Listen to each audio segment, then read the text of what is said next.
क्या कि भैया भरत जा रहे हैं मनाने, अगर भरत मनाकर अयोध्या ले आएंगे तब रावण कैसे मरेगा? कुछ करो, विघ्न डाला जाए। कैसे विघ्न पड़ेगा? धरती को मीटिंग में बुलाया, तुम्हें एक काम करना होगा, तुम्हारे पास जितने धरती के अंदर कंकड़ हैं सारे कंकड़ों को तुम ऊपर कर दो, जितने कांटे हैं सबको बढ़ाकर बाहर कर दो।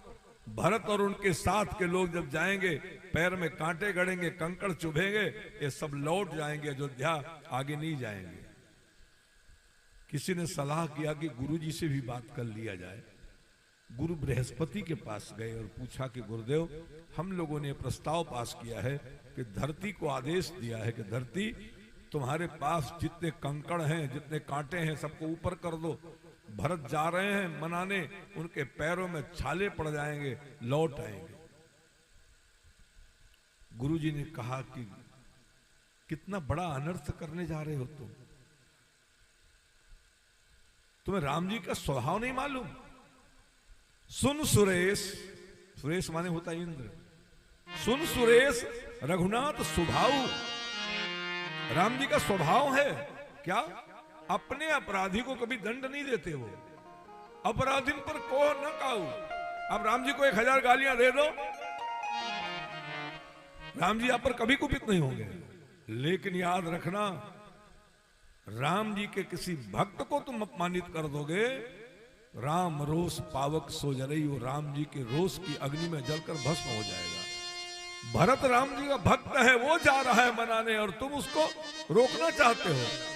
राम जी तुम्हें माफ कर देंगे, लेकिन भरत का दोष तुम माफी नहीं पाओगे, जलकर भस्म हो जाएगा तुम्हारा इंद्रासन। बाप भगवान शिव जी को करुणा आई। शिव जी ने कहा कृत्या को कि भाग तो यहां से, जाकर भगवान की शरण ले ले। भगवान की शरण में गई कृत्या कि प्रभु हमारी आप रक्षा करिए। भगवान बोले देखो भाई, आजकल की स्थिति विचित्र है, हम भी तो किसी के बस में हैं। कृत्या ने कहा आप भला किसके बस में हो सकते हैं? नारद ने तो कहा था परम स्वतंत्र, सिर पर कोई, आपके ऊपर तो कोई नहीं है। यही तो गलतफहमी है। जब कोई आपको अरबपति दिखाई पड़ता है ना, तो आपको लगता है कि संसार का सबसे सुखी आदमी अरबपति है। फिर अरबपति के यहाँ कोई खरबपति दिखाई पड़ता तो अरबपति कहता भैया ये खरबपति सुखी है। खरबपति के यहाँ पद्मपति दिख जाए बोले पद्मपति सुखी है। लेकिन जब किसी अरबपति को, खरबपति को, पद्मपति को किसी संत के पास जाते आप देखते हो, तो संत के पास खुशी से तो जाता नहीं कोई। 1 करोड़ में 1 आदमी है जो संत के पास खुशी से जाता है, बाकी तो 99,99,999 लोग अपना कोई दुख लेकर किसी संत के पास जाएंगे। 1 करोड़ में कोई एक। हाँ, लिखा है, माता पार्वती जी कहती हैं कोट विरक्त मध्य श्रुत कहीं, सम्यक ज्ञान सुकृत को नहीं। कोई सम्यक ज्ञान रखने वाला करोड़ों करोड़ों में कोई एक होता है, बाकी तो सब अपना दुख गिनाने जाते हैं। तो अरबपतियों का दुख आपको नहीं पता है, अरबपति कितना कर्ज से लदा है आपको नहीं पता, आप उससे ज्यादा सुखी हो। इसीलिए शास्त्र कहता है अपने से नीचे की तरफ देखोगे तो कभी दुख नहीं होगा, अपने से बड़ी ऊंची कोठी की तरफ देखोगे तो तुम्हें दुख आएगा। आप अपने गले को देखो, हमारे गले में सोने की जंजीर है बाप। तमाम स्त्रियां ऐसी भी संसार में को सोने की जंजीर उनको नसीब नहीं होती, तो हम उनसे तो ज्यादा भाग्यशाली हम हैं ना, बस इतने मगन रहो। लेकिन दूसरे का हार देख करके अपना सिर पीटोगे जाकर घर में, तो तुमसे बढ़िया दुखी कोई नहीं होगा। भगवान शंकर जी ने कहा मैं मदद नहीं कर सकता, प्रभु ने कहा मैं मदद नहीं कर सकता, मैं तो पराधीन हूं और मेरा सुदर्शन चक्र मेरे बस में नहीं, मैं तो दान दे चुका हूं अम्बरीश को। अम्बरीश के पास जाओ और अम्बरीश आपको माफी कर दे तो चलेगा। साहब 1 साल तक भ्रमण करते रहे कृत्या जी। 1 साल के बाद अम्बरीश की शरण में आकर गिरी। अम्बरीश ने कहा अरे आप ये क्या करते हो, आप तो दुर्वासा जी के अंग हो, ऐसा नहीं करना चाहिए आपको। पूज्य गुरुदेव भगवान कहते हैं महर्षि दुर्वासा जैसे संत को भटकना पड़ा पूरी दुनिया में, शिव के अवतार को भटकना पड़ा पूरी दुनिया में, तो हम आप किस खेत की मूली हैं? हमको आपको कोई गलती नहीं करनी चाहिए। इस प्रकार की जो भगवान के भक्त का अपराध कराए।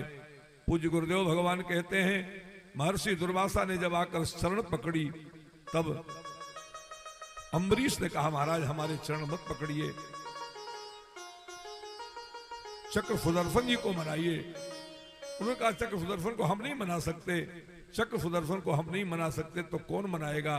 तब अम्बरीश ने कहा, यदि मन वचन कर्म से मैंने एकादशी व्रत का पालन किया है, प्रजा की मैंने सेवा की है, मैंने किसी को कष्ट नहीं पहुंचाया है, भगवान के पूजा में मैंने कोई कमी नहीं की है, तो हे सुदर्शन चक्र जी आप शांत हो जाओ। और उनके निवेदन पर सुदर्शन चक्र जी शांत हुए। याद रखिए, ऐसे महाराजा अम्बरीश, पूरी दुनिया दुर्वासा ऋषि से डरती है और वो भगवान के भरोसे होकर तनिक भी विचलित नहीं हुए। अंत में दुर्वासा जी को आकर वहां क्षमा मांगनी पड़ी। तो हम तो आपसे ही निवेदन करेंगे कि श्रीमद् भागवत महापुराण की कथा में अम्बरीश जी की कथा सुनते सुनते आपके मन में ऐसे विचार उठ जाएं कि हमें भी एकादशी व्रत का पालन करना है। एकादशी हम करें तो भगवान के निमित्त कितना सुंदर सुंदर हम फलहार तैयार करें भोग लगाने के लिए, द्वादशी कितनी सुंदर ढंग से मनाएं। ये भावना यदि श्रीमद् भागवत महापुराण की इस कथा को सुनने से मिल जाए तो हमें लगता है इससे सुंदर बात और कोई नहीं हो सकती। इक्ष्वाक के वंश में ही एक दूसरे राजा हुए जिनका नाम हुआ निमि। जैसे कई बार होता है ना कि एक परिवार में एक बेटा चला आ रहा परंपरागत ढंग से, लेकिन कहीं दो हो गए तो दोनों दो मकान मांगेंगे कि हमारा 2 मकान होना चाहिए, खेत हमारा बांट दो। तो इक्ष्वाक वंश में निमि जब जन्मे तो 2 पुत्र हो गए, नहीं तो एक एक की परंपरा थी। तो 2 पुत्र हुए तो अपना अपना राज्य बांटने की बात की। जैसे महाभारत के युद्ध में आपने देखा होगा कि हस्तिनापुर का राज्य धृतराष्ट्र के पास था, तो उन्होंने पांडवों को इंद्रप्रस्थ दे दिया। ऐसे ही निमि जी महाराज को अयोध्या नरेश ने कहा, आप हिमालय की तलहटी में जितनी भूमि पड़ती है सारी भूमि ले लो। आज जिसे नेपाल कहा जाता है ये निमि का देश है। निमि जी वहां रहते थे जाकर के। एक दिन निमि जी महाराज के मन में यज्ञ करने का विचार हुआ। यज्ञ करने का विचार किया निमि महाराज ने। तो अब गुरु महाराज तो वशिष्ठ जी थे, तो आकर गुरु जी से निवेदन किया, गुरु जी हम यज्ञ की तैयारी कर लिए हैं, आप यज्ञ करा दीजिए हमारा। वशिष्ठ जी महाराज ने कहा कि भैया हम यज्ञ कराने के कहां पीछे हैं, लेकिन वर्तमान समय में नहीं करा पाएंगे, क्योंकि इस समय का जो समय है वो ब्रह्मा जी के यहाँ एक यज्ञ हो रहा है और उस यज्ञ में आचार्य का दायित्व तो हमें मिला हुआ है। इस नाते हम आपका यज्ञ नहीं करा सकते, हम उपाचार्य हैं, हम वहां से यज्ञ करा कर आएंगे तो आपका यज्ञ करा देंगे। ऐसा कहकर वो चले गए, लेकिन इन्होंने तैयारी कर रखी थी सब, तो इनको लगा कि हमें जल्दी कर लेना चाहिए, ज्यादा प्रतीक्षा नहीं कर पाए। अब चूंकि 9 दिन का यज्ञ वहां भी था और हम बताए आपसे भी कि हमारा 360 दिन देवताओं के एक दिन के बराबर होता है, तो फिर 9 वर्ष लग गए। अब वो प्रतीक्षा करते करते उनको लगा कि नहीं हमें किसी आचार्य को पकड़ लेना चाहिए। तो महर्षि गौतम जी को उन्होंने जाकर निवेदन किया।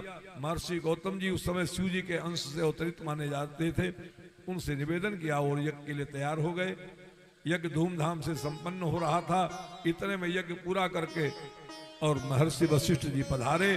उन्होंने शिष्यों से खबर दिलवाया कि हम यज्ञ के लिए तैयार हैं। तब उन्होंने कहा कि यज्ञ की तो पूर्णाहुति होने जा रही महाराज। क्रोध में एकदम वशिष्ठ जी हो गए लाल लाल, श्राप दे दिया, हम तुम्हें श्राप देते हैं, तुम्हारा शरीर ही समाप्त हो जाए। जब महाराजा निमि का शरीर समाप्त होने लगा तो उन्होंने गुरु जी को श्राप दे दिया। गुरु जी आपने बिना विचार किए लोभ के वशीभूत होकर आपने हमको श्राप दिया है, हम आपको भी श्राप देते, आपका भी शरीर समाप्त हो जाए। उसी समय महर्षि गौतम को बड़ा क्रोध आया। महर्षि गौतम हाथ में जल लेकर खड़े हो गए कि हम पूरी सृष्टि को समाप्त कर देंगे, मेरे शिष्य को समाप्त किया गया है। ब्रह्मा जी सारे देवताओं के साथ वहां उपस्थित हुए। बड़ी प्रार्थना ब्रह्मा जी ने की कि भैया ऐसा न करिए। तब उन्होंने कहा हमारे शिष्य को संतुष्ट करिए। शिष्य को संतुष्ट करने में पूछा गया कि आप ब्रह्मलोक में रहो, आप देवलोक में रहो, आप धर्मलोक में रहो, आपकी जहां इच्छा हो वहां आप निवास करो, लेकिन मृत्यु लोक में आप दोबारा नहीं जा सकते क्योंकि आपका प्राण निकल चुका है, वरना सिस्टम बिगड़ जाएगा। उन्होंने कहा मैं कहीं नहीं रहूंगा। तब कहा कि आप किसी के माथे पर रहो। बोले नहीं रहूंगा। आप किसी के मुख में बैठ जाओ। ना ना ये भी नहीं करूंगा। तब कहा कि आप पुतलियों पर रहो। बोले हाँ यहां रहूंगा। जब उन्होंने सहमति दे दी, उनकी सहमति देने के बाद गौतम ऋषि संतुष्ट हो गए और तब से निमि जी महाराज हमारे आपके